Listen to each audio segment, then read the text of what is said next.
This is Real News Media TV, coverage you can trust. Please like, share, subscribe, and hit the notification bell. Select all for daily news updates. Cop seriously injured in Stony Hill crash.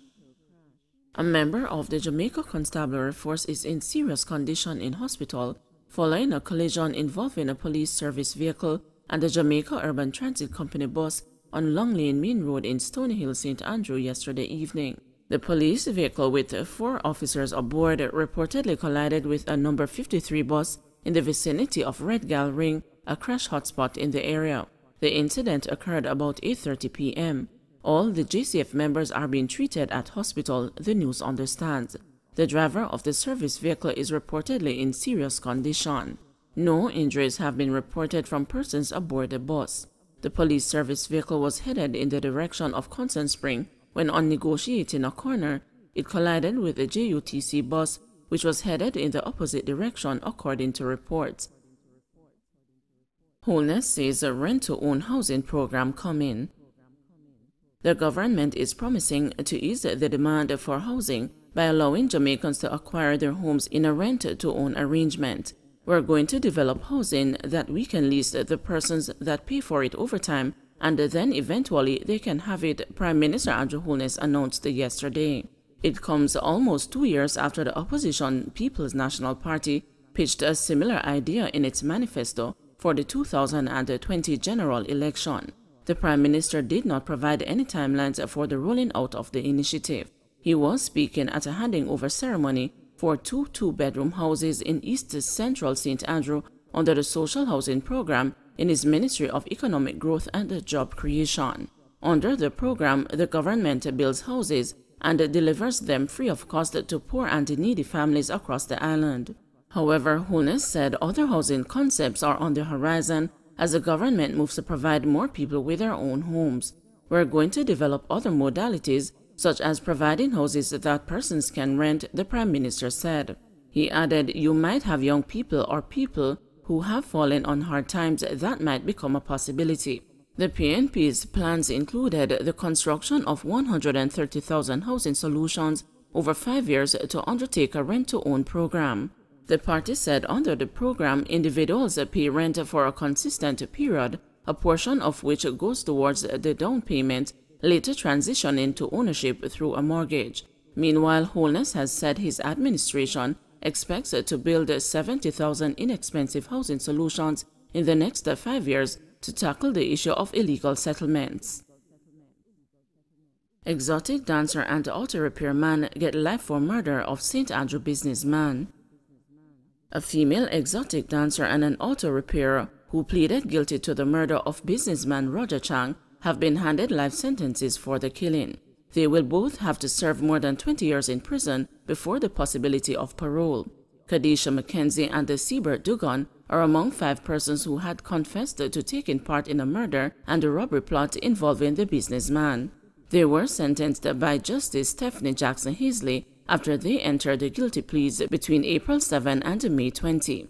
McKenzie pleaded guilty to the capital offense in the St. Mary Home Circuit Court and was ordered to serve 22 years and 6 months before being eligible for parole. In relation to the other offenses for which she pleaded guilty, McKenzie was sentenced to 12 months each on a charge of acquiring criminal property and illegal possession of firearm, and 13 years for robbery with aggravation. McKenzie was also slapped with a 2-year and 6 months sentence for unauthorized access to computer data.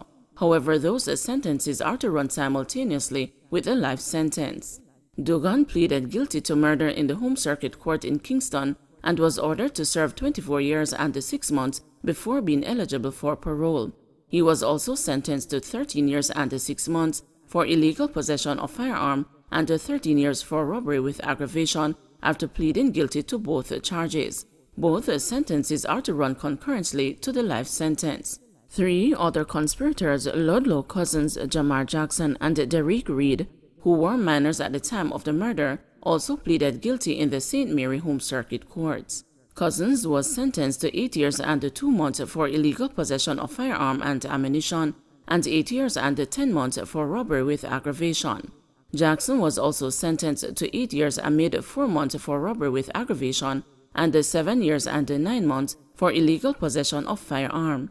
Reed was also slapped with 9 years and 11 months each for illegal possession of firearm and robbery with aggravation, 4 years and 11 months for unauthorized access to computer data, and 7 years and 11 months for acquiring criminal property. The sentences for all 3 convicts will also run concurrently, hence they will only serve the longest of all their sentences.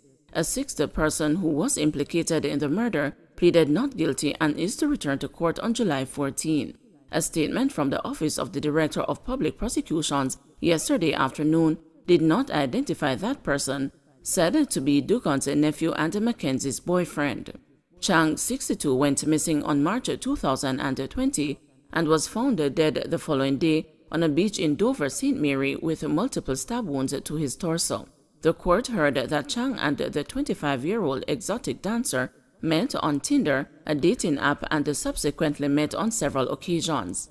On the day he went missing, Chang had traveled with Mackenzie to a river in Enfield in St. Mary. At some point before his trip, a plan was hatched to rob him.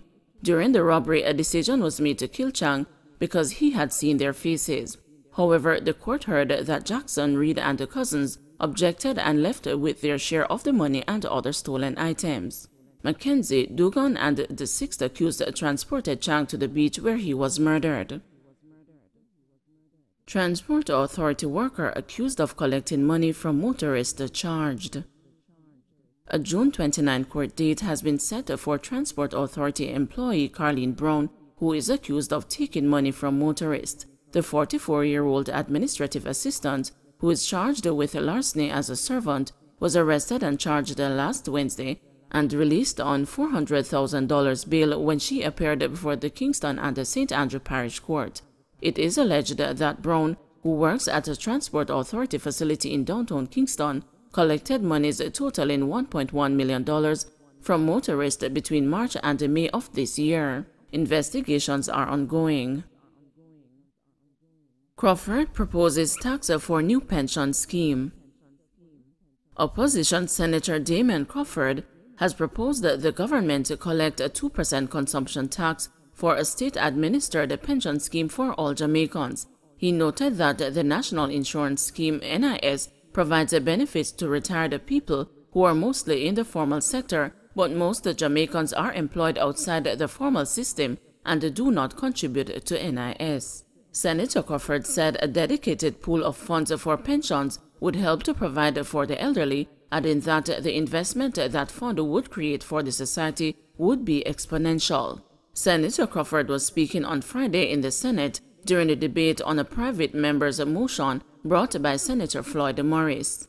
Senator Morris is lobbying for the creation of an Elderly Care and Protection Act. He noted that although Jamaica has a national policy for senior citizens, it is not enough. There has not been sufficient effort, even as minimal as it is, to ensure that we have access to pension.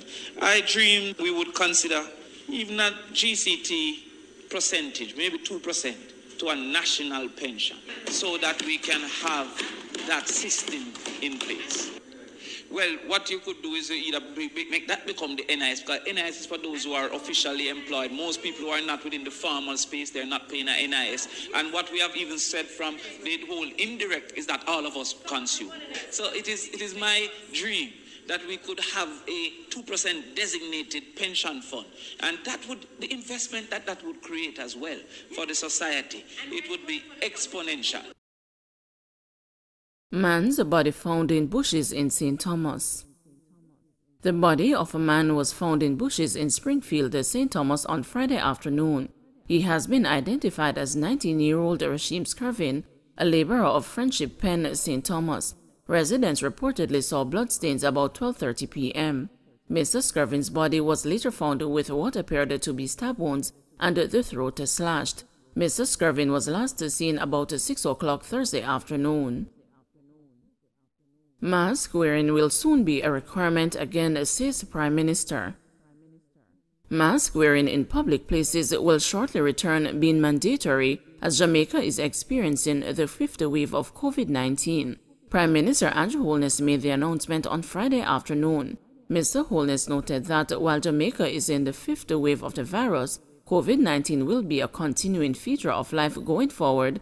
Therefore, the country will for some time be experiencing recurring bouts of increased infections from this disease. It is going to be a requirement shortly for all our citizens to return to wearing their masks.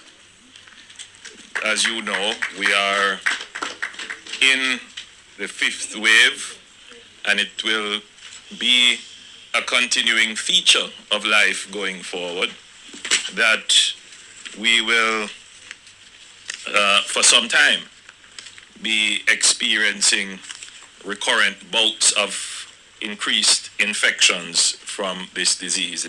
In our society, everybody's quick to blame and cast blame. But one thing is certain, as your Prime Minister, I have been very consistent in preaching this message of social responsibility and how our society must adjust to managing the effects of the pandemic. Don't forget to like, share, subscribe, and hit the notification bell. Select all for daily news updates.